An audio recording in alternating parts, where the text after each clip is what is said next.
Hello mga kaigsoon. So karon nga gusto ko encourage sa inyo even sa mga batanon karon. So nagingon diri sa panultihon chapter 3 1 to 5 nga morning tambag alang sa mga batanon. So nagaingon diri nga anak, ayo kalimti ang gitudlo ko kanimo. Hinumdumi kanunay ang gipabuhat ko kanimo. Makahatag kanimog taas ug mauswagong kinabuhi ang akong gitudlo kanimo.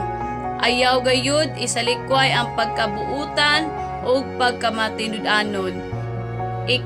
Ikwintas kini sa imong liog ug isulat sa imong kasing-kasing. Kung buhaton mo kini, malipay kanimo ang Dios ug ang tao ug makabaton kag maayong panabot. Verse 5, salig sa Ginoo sa bug-os mong kasing-kasing. Ayaw gayud pagsalig sa imuhang kaalam. Thank you. I hope na ma-bless mo karon sa akong na-encourage na verse. So, salamat sa inyong pagpaminaw. God bless you.